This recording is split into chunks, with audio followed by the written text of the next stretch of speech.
Namaskar. A warm welcome to all of you on our YouTube channel CA Sansar. Myself CA Vivek Khurana, and today we will discuss on a very important topic which was introduced by the Honorable Finance Minister Nirmala Sitharaman ji in this Union Budget 2021. And I think it's my opinion, it's in the first time in in the history, it's the TDS on purchase, this new section 194Q, and we have received many queries. जब से budget आया उसके बाद I received many messages many calls कि किसके ऊपर this TDS will be attracted and I will give you a brief idea also. But before that, for that we have with us very learned, very respected, our elder brother CA Rajiv Jain ji. Sir, a warm welcome to you. Thank And you. thank you very much for accepting our invitation and being with us with a very short span of time. मैंने आज morning में ही राजीव जी से बात करी थी कि whether you can clarify of this topic 194Q, because क्या है, लोग काफी लोग मैसेज भेज देते हैं तो कि सारे वीडियो मैं ही बना लूंगा तो what other people will do, तो सब कुछ तो मैं कर ही नहीं सकता. But we have the expert. And regarding Rajiv ji के बारे में मैं ज्यादा तो नहीं बोलूंगा because he is a very renowned faculty. He is a practising chartered accountant and Daryaganj में ऑफिस है सर का. And he is the partner in SS. Sir SS आ रहे हैं ना फर्म का नाम. And he is a very renowned faculty and he speaks normally on the income tax topic. काफी सारे लेक्चर्स दिए हैं इवन ऑन द सीए संसार. एक इनका वीडियो काफी फेम हुआ है, 12,000 से ज्यादा व्यूज है उसके अभी. तो thank you once again. And I have requested him to please guide us regarding the section 194Q, जो ये टीडीएस है on the purchase, whether it's applicable for all purchase. And similarly एक और सेक्शन सर मेरे को शायद ध्यान में आ रहा है, 206C 1H है जिसमें सेलर्स को टीसीएस कलेक्ट करना है. तो whether both are combined together, दोनों साथ में होंगे, and what's the replica of both of this sections. तो काफी क्वेरीज हैं. तो if you can enlighten us on this 194Q together with 206C 1H. So over to you, Rajiv ji. Thank you, Vivek ji. Before I start my deliberation, I convey my appreciation on behalf of the entire professional fraternity to casansar.com and Vivek Khurana ji for doing commendable professional service. और ये जो विवेक जी का idea था कि sir पूरा budget तो पढ़ लिया लेकिन छोटे छोटे टॉपिक को स्प्लिट करके समझते हैं तो छोटी छोटी वीडियोस बनाते हैं, तो मुझे लगता है कि this is a very good thinking on your part कि छोटी वीडियोस में टॉपिक को समझें. और आज का जो टॉपिक आपने चूज किया है 194Q related with section 206C1H, ये बड़ा इंपॉर्टेंट टॉपिक है सर. और 1 जुलाई 2021 यानी इस बजट के अंदर, फाइनेंस बिल के अंदर, first time in the history of Indian income tax act 1961 purchase के ऊपर टीडीएस आया है सर. इससे पहले कभी परचेज के ऊपर टीडीएस की कोई हिस्ट्री नहीं है एक्सेप्ट 194C जहां पर आप वर्क कॉन्ट्रैक्ट के केस में आप टीडीएस कटता है. तो this is the first time in the history of income tax act की पहली बार परचेज के ऊपर आपको टीडीएस काटना है सर. ठीक है सर, बात समझ लीजिए सर, परचेज के ऊपर टीडीएस काटना है. और ये जो सेक्शन आया 194Q, this is applicable from 1 जुलाई 2021. और जिन लोगों ने सेक्शन 206C 1H जो सेलर के ऊपर टीसीएस का प्रोविजन जो लास्ट ईयर के बजट में आया था, जो 1 अक्टूबर 2020 से एप्लीकेबल, ये उसका रिप्लिका है. वो प्रोविजन टीसीएस में और ये प्रोविजन टीडीएस में है. राइट, दोनों एक दूसरे के रिप्लिका है. वहां पर जो टैक्स कलेक्ट होता है वो होता है आपका 10 पैसे, 0.10%. ठीक है सर. और कोविड ने वो अप टू 31 मार्च उसको 25% रिड्यूस किया हुआ है.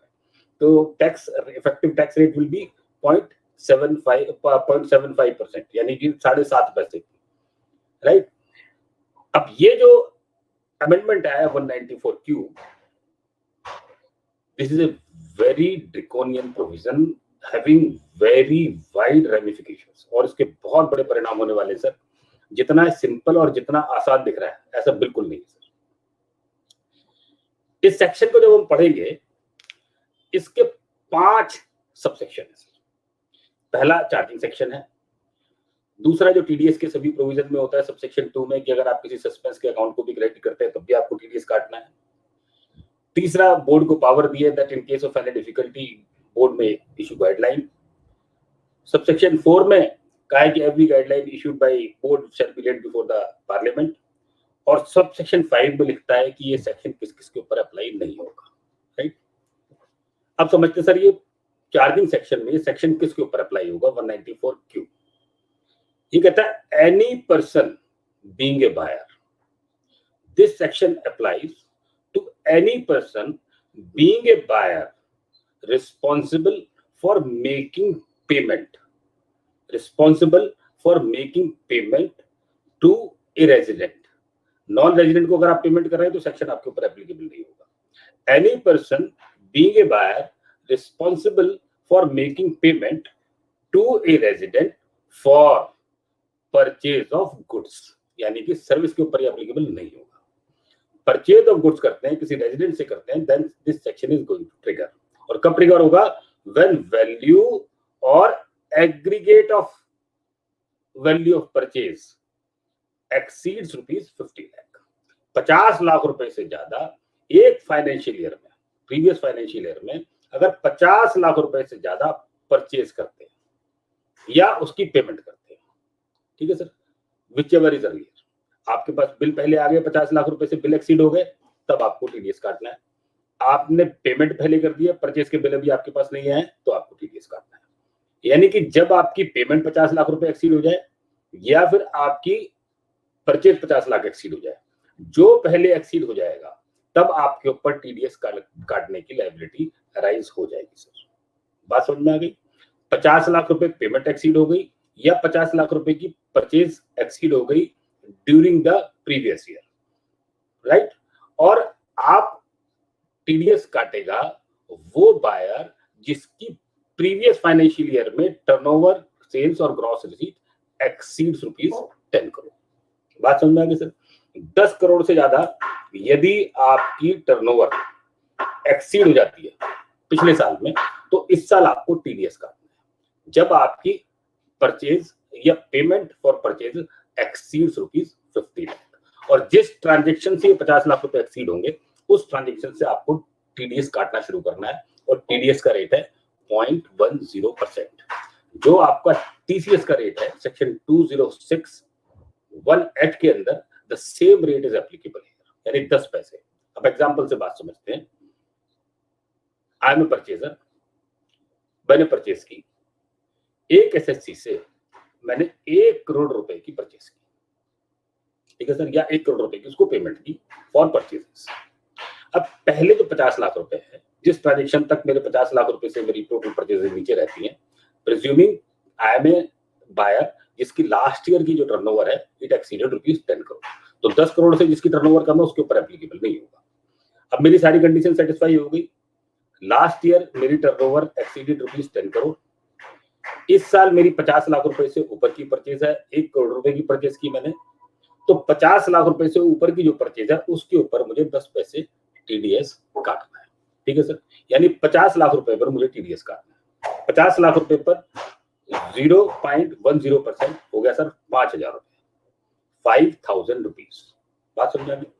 अब इम्प्लीमेंट कैसे होगा ये? अब मुझे परचेज के ऊपर फिल्टर लगाना पड़ेगा या पार्टी के अकाउंट के ऊपर फिल्टर लगाना पड़ेगा। The moment my purchases exceeds from a person by the amount of 50 lakh rupees, तो मुझे अब उसके ऊपर जिस दिन मैं परचेज बुक करूंगा या मेरी पेमेंट एक्सेस होगी 50 लाख रुपए से, तो मुझे उसका 0.10% टीडीएस काटना है। बात समझ में आ गई सर? यानी कि 1 करोड़ की मैंने परचेज की, 50 लाख रुपए के बाद मुझे टीडीएस काटना था, बाकी के 50 लाख रुपए के ऊपर 5,000 रुपए मुझे टीडीएस काटना है। अब मैंने शुरुआत में कहा कि ये प्रोविजन की बड़े वाइड रेमिफिकेशन है। अब आपको लगेगा भाई 50 लाख रुपए पे 5,000 रुपए, इसके वाइड रेमिफिकेशन कैसे हो गए? 5,000 रुपए is not a substantial amount. देखिए सर, अब सब्सटेंशियल कैसे होगा ये अमाउंट और कैसे ये जो कानून है ये ड्रैकोनियन बनेगा। सेक्शन 206 डबल ए कि अगर जिसकी आप पेमेंट कर रहे हो, जिससे आप परचेज कर रहे हो, उसके पास अगर टीडीएस नंबर नहीं है तो आपको 5% टीडीएस काटना है। नो बैन के केस में ये टीडीएस 10 पैसे से बढ़ के हो जाएगा 5%। दूसरा 40 ए जहां डिसअलाउंस होती है for non deduction of TDS. अगर किसी पार्टी का, अब we are continuing with the same example, 1 crore रुपए की परचेज है, 50 लाख रुपए के बाद मुझे टीडीएस काटना था, 5,000 रुपए मुझे टीडीएस काटना था और मैं ये टीडीएस काटने से मेरा छूट गया, ये टीडीएस मेरा काटने से रह गया। Before the due date of filing of income tax return भी मैंने ये टीडीएस नहीं काटा। इसका रेमिफिकेशन क्या होगा सर?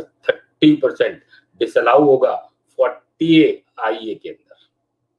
सेक्शन 40A आईए के अंदर 30% डिसअलाउ होगा। 30% किसका डिसअलाउंस होगा? The amount on which TDS was required to be deducted.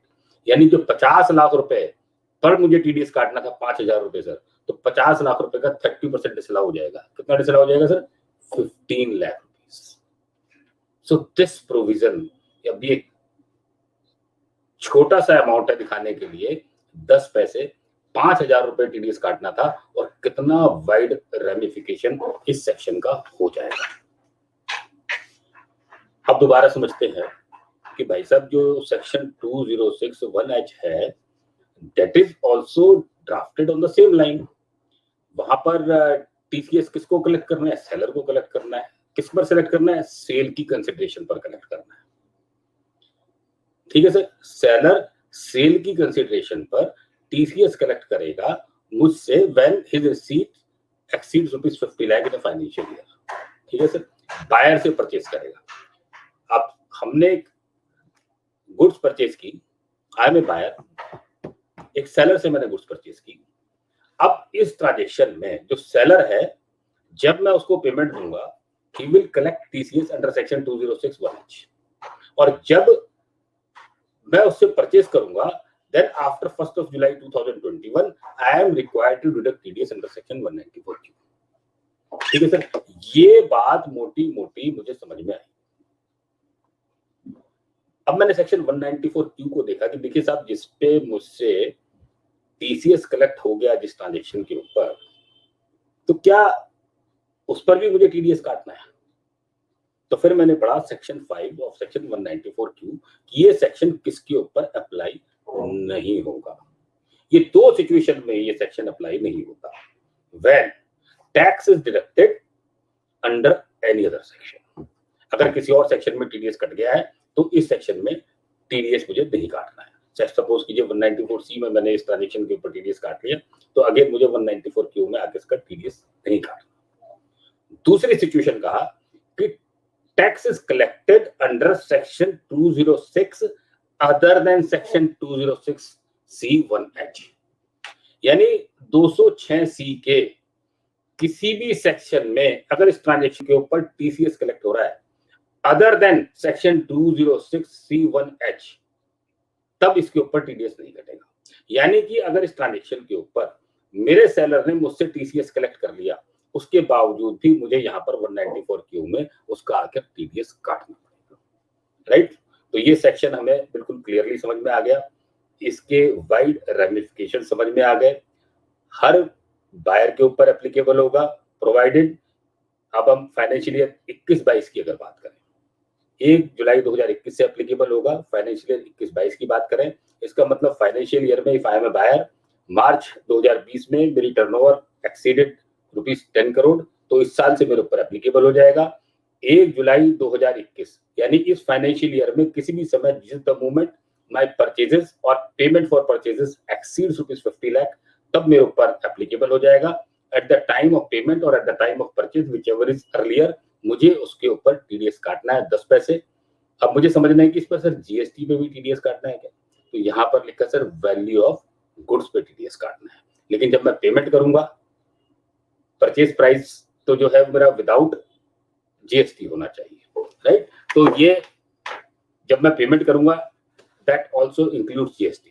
तो ये अगर किसी ने और कोई स्टैंड ले लिया तो फिर मेरी गड़बड़ हो जाएगी सर, फिर मेरे को जाके 40 अप्लाई हो जाएगा। तो मुझे क्या करना है सर, मैं झगड़े में नहीं पड़ता, मैं ज्यादा टेक्निकलिटीज में नहीं पड़ता। मेरे पास जो परचेज प्राइस है इंक्लूडिंग जीएसटी, मैं उस पर टीडीएस काट के अपनी कंप्लायंस को पूरी कर दूंगा, खत्म कर दूंगा। अब मैं साथ में पढ़ता हूं, दोबारा से चलते हैं सेक्शन 2061H के ऊपर। अभी जो 2061H है, अब मेरा पढ़ने का उद्देश्य ये है कि अगर किसी ट्रांजेक्शन पर मेरे बायर ने अगर टीडीएस काट लिया 194 क्यू में, whether I am still required to collect TCS under section 206C1H, यानी दोनों सेक्शन एक साथ एप्लीकेबल हो जाएंगे कि नहीं एप्लीकेबल होंगे। ठीक है सर। अब 206C1H को प्रेजेंटली जिस फॉर्म में कंप्लायंस किया जा रहा है sir, in most of the cases what we have seen that in case of big SSCs what they are doing, they are charging TCS on bill, जो cell bill है उसमें उन्होंने TCS को चार्ज कर लिया। सर ये as per law नहीं है, as per law at the time of receipt आपको चार्ज करना था, बट उनसे छूट जाए, गलती ना हो जाए, तो उन्होंने एक प्रैक्टिकल सॉल्यूशन निकाला कि हम तो ज्यादा काट लेते हैं सर, ज्यादा काट लेने में, कम काटने में कॉन्सिक्वेंस होगा, ज्यादा काटने में कोई कॉन्सिक्वेंस नहीं होगा। तो उन्होंने बिल पर TCS लगाना शुरू कर दिया। That exercise is not in accordance with law. ठीक है सर, हमें करना था TCS कलेक्ट करना है eight the time of receipt of payment. अब उस सेक्शन को जब मैं पढ़ता हूं तो वो सेक्शन बड़ा छोटा सा सेक्शन है, एक उसका चार्जिंग सेक्शन है, एक उसमें फर्स्ट प्रोवाइजो है, एक उसमें सेकंड प्रोवाइजो है और एक एक्सप्लेनेशन है। ठीक है सर। चार्जिंग सेक्शन में मुझे कहता है कि किसको रिसीव कार्ड कलेक्ट करना है, TCS सेलर को कलेक्ट करना है। कब कलेक्ट करना है? Vendor at the time of receipt. Receipt कितनी हो जाए? जब 50 लाख रुपए एक्सीड हो जाए। और सेलर कौन होगा? जिसकी प्रीवियस ईयर में टर्नओवर 10 करोड़ रुपए से ज्यादा हो। सेम रेप्लिका 194 क्यू का, या 194 Q is replica of section 206C1H। ठीक है, दोनों में सेम टर्म्स एंड कंडीशंस हैं, सेम एप्लीकेबिलिटी है, कब कब अप्लाई होगा। अब जब मैं उस सेक्शन को देखता हूं और उसके सेकंड प्रोवाइजो को पढ़ता हूं कि सेक्शन 206C1H कब अप्लाई नहीं होगा। ठीक है सर। तो वहां पर वो मुझे आकर रिलीफ मिलती है कि अगर उस परचेज की ट्रांजेक्शन पर, राइट, मैंने सेल की और मेरे बायर ने उस परचेज की ट्रांजेक्शन पर किसी भी सेक्शन पर मेरा टीडीएस काट लिया, तब मुझे सेक्शन 2061H अप्लाई नहीं होगा। राइट, बात समझ में आ गई? यानी 1 जुलाई 2021 के बाद जो मेरी सेल होगी और मेरी सेल पर बायर ने 194 क्यू में टीडीएस काट लिया, बात समझ में आ गई सर? 194 क्यू में टीडीएस काट लिया, अब मुझे उस ट्रांजेक्शन के ऊपर 206C1H में दोबारा से टैक्स कलेक्ट करने की आवश्यकता नहीं है। तो वो जो हमने एक एडहॉक प्रैक्टिस डिवाइस की थी to charge the amount of TCS in the sale bill और इनवॉइस, अब वो प्रैक्टिस गड़बड़ हो गई सर। ठीक है सर। अब 2061H जिस भी तरीके से ड्राफ्ट किया गया उसकी compliance is very difficult to be made, और जब 194 क्यू आ गया है, both of these section serves the same purpose, almost the same purpose, कि एक परचेज और सेल की ट्रांजेक्शन में ट्रेल आ गई। अब वो ट्रेल भारत सरकार को इसलिए चाहिए कि भाई जीएसटी संबंधित फ्रॉड ना हो, और जो जेन्युइन लोग हैं, जो जिनकी थोड़ी बहुत अफोर्डेबिलिटी है, और ये जो बिलिंग का काम करने वाले लोग हैं, जो एंट्रीज का काम करने वाले लोग हैं, वो लोग उनकी ट्रेल आ जाए और वो सिस्टम से आउट हो जाए, उसके लिए ये पूरी एक्सरसाइज बनाई है। तो लेकिन अब मेरी भारत सरकार से एक छोटी सी 2 रिक्वेस्ट है कि एक तो इस सेक्शन को 194 क्यू को सर 40A से बाहर कर दीजिए। आप 5,000 रुपए के टीडीएस के वायलेशन के लिए 15 लाख रुपए की इनकम पर मुझसे टैक्स लेंगे, वो बहुत ही अनजस्टिफाइड है। तो 40A में आप इसको ठीक कर दीजिए। और दूसरा, जब आप ये 194 क्यू ले आए हैं सर, तो एक सेक्शन को रखिए। अब एक ही ट्रांजेक्शन है, एक ही ट्रांजेक्शन के ऊपर दोनों सेक्शन की एप्लीकेबिलिटी बनती है। अब मुझे हर बार चेक करना पड़ेगा कि मैं 194 क्यू लगाऊं कि सेक्शन 206C1H लगाऊं, और बहुत कॉम्प्लिकेशन हो जाएगी और व्यापारी अपना काम छोड़ के सर वो टीडीएस और TCS की कैलकुलेशन में ही पड़ा रहेगा, और इसमें बहुत सारी गलतियां होने के चांसेस हैं। तो मेरी दो रिक्वेस्ट हैं कि 40A IA में सुटेबल अमेंडमेंट होना चाहिए, और दूसरा इसमें से सर एक ही सेक्शन रख लीजिए, या तो 194Q रख लीजिए या सेक्शन 2061H रख लीजिए। दोनों को स्टैच्यू बुक में एक साथ रखने का कोई औचित्य नहीं है सर। तो with this I have been able to explain Vivek ji each and everything, और फिर किसी दूसरे टॉपिक के साथ दोबारा से ज्वाइन करेंगे विवेक जी। और ये दोनों टॉपिक मैंने कवर कर लिए, 194Q और 2061H। ठीक है सर, और फिर भी कोई मेंबर की क्वेरी होगी तो we will be able to address, और बजट के ऊपर किसी दूसरे टुकड़े पर चर्चा करेंगे। Definitely sir, and my sincere thanks to Rajiv ji, और बहुत अच्छी तरीके से उन्होंने दोनों ही सेक्शंस का, दोनों की कैसे कौन सा एप्लीकेबल होगा कौन सा एप्लीकेबल नहीं होगा, एंड आई होप जितने मेंबर्स ने मेरे को कॉल्स एंड मैसेजेस किए हैं रिगार्डिंग बोथ दीज सेक्शंस, सो उनके डाउट्स क्लियर हो गए होंगे।